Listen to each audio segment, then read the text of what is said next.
So what's up, dito tayo ngayon sa Ratosanen, dito sa bandang mga Gunma pa lang to mga lods. So mag-isa na naman tayo ngayon. Siyempre gala muna habang walang work. Siyempre simulan natin sa parking. Yung parking nila dito maluwang-luwang din. At toilet, ang toilet dito meron din at maganda. Okay, pagipakita ko sa inyo yung parking nila. Dito yung parking area nila. Okay, yan. Yan. Problema rin sa toilet. May toilet sila dyan. Okay. Pahingahan. Okay, tingnan muna natin yung mapa nila. So napakaganda dito mga lods. Babalik sa pag may sakura na. Yan o. Yan sa malapit lang dito. Yan. Okay, babalikan natin yan pag namulaklak ng mga sakura dito. So marami lang mga kainan dito. So mga marapit din sa Eki. Yan mga lods. So may mga temple din dito mga lods. Okay, tara.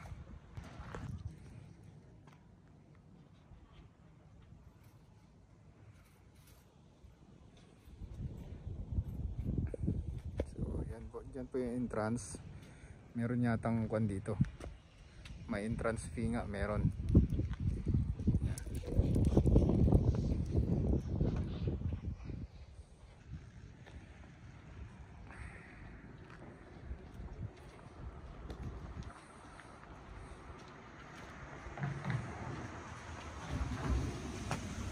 So, dito tayo sa entrance sa Lodi. Yan.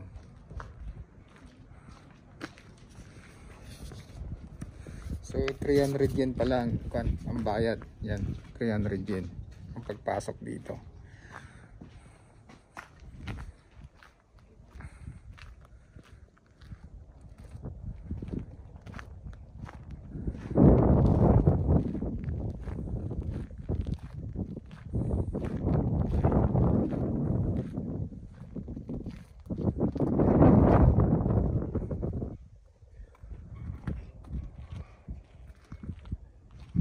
Dito pa lang ang mga lods, may bawon akong pagkain.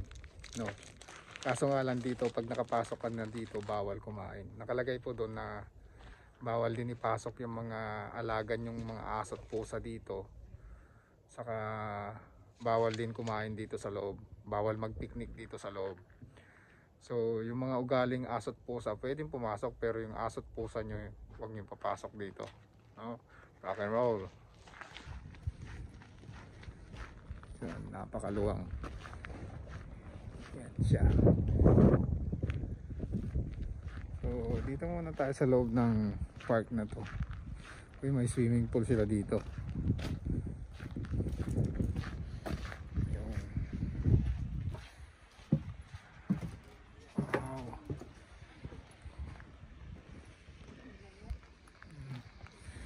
Ganda nito.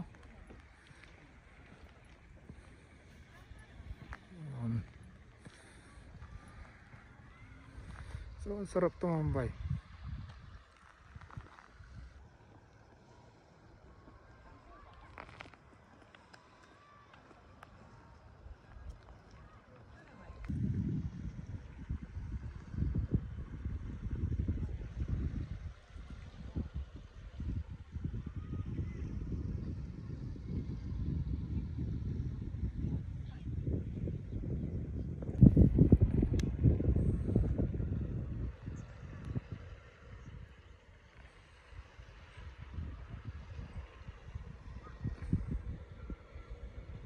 So bawal po talaga mga pagkain dito kasi napakalinis.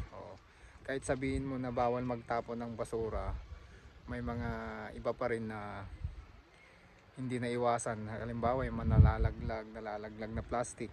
So pinagbabawal po yun. Kaya ang ginawa nila dito, wag na lang pong magpasok ng pagkain at bawal kung kumain dito sa loob.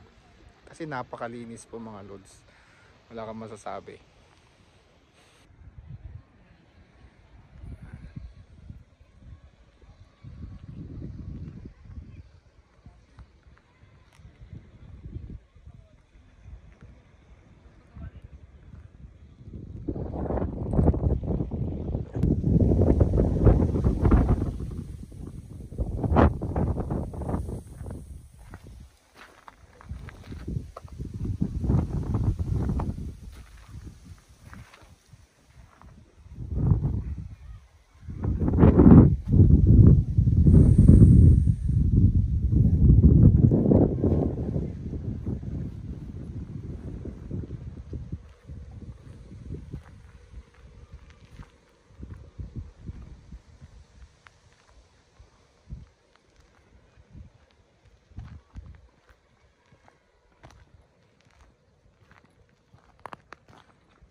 そうそうそう、ちょっとボソッとこうなって。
So sa banda rito mga lodi, para kang nasa Baguio.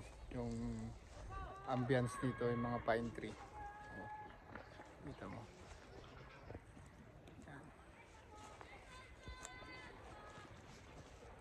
Sa likod naman ito, maraming mga kwan pala sa likod. Park din, may park din dito. Napakaganda dyan sa labas din. Yan. Okay. So, baseball field. Oh, marami naglalaro doon.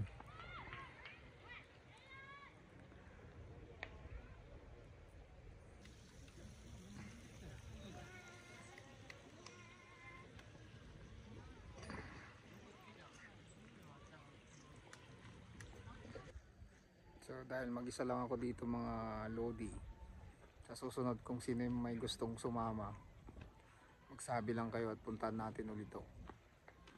No?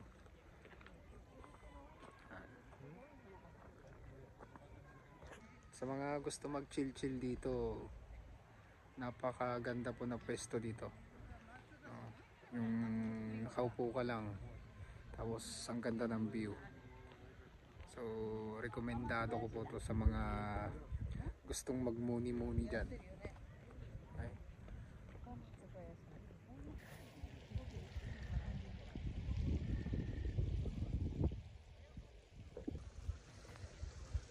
Maraming isda sa baba.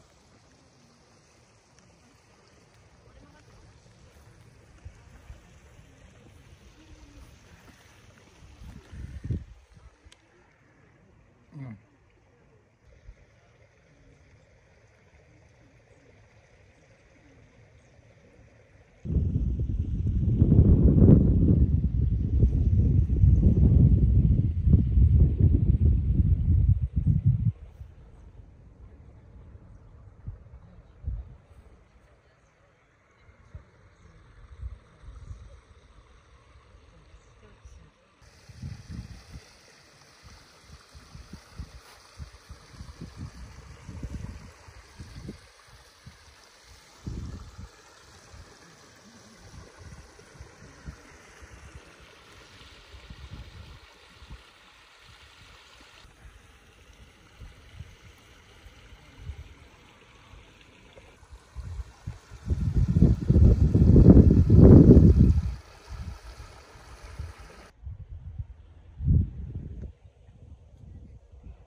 So may nakasulat dito mga Lodi na enter the room daw. Pasok ka dito sa room at enjoy mo na para kang princess o kaya lord.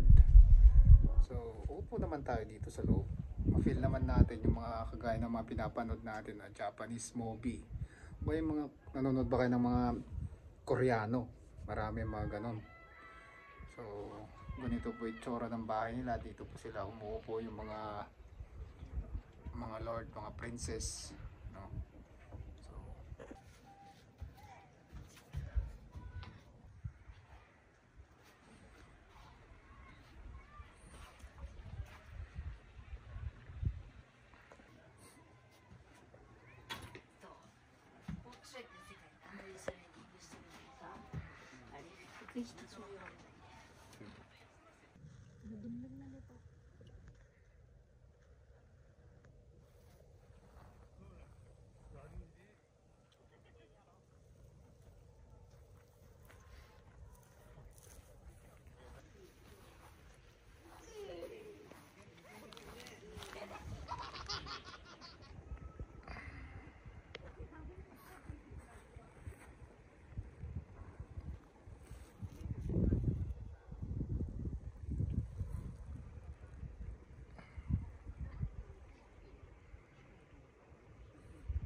So alam nilang magpa-picture. Oh, yan yung lapit.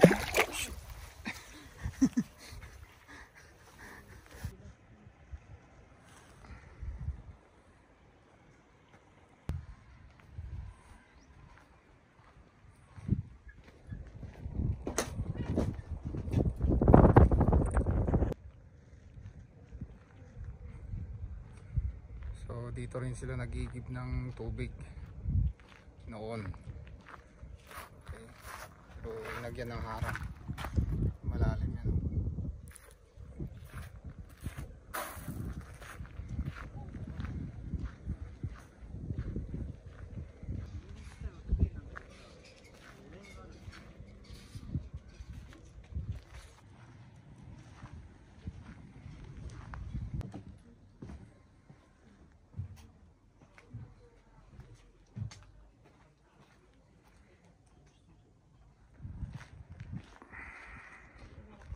So hanggang dito na lang yung video natin mga Lodi.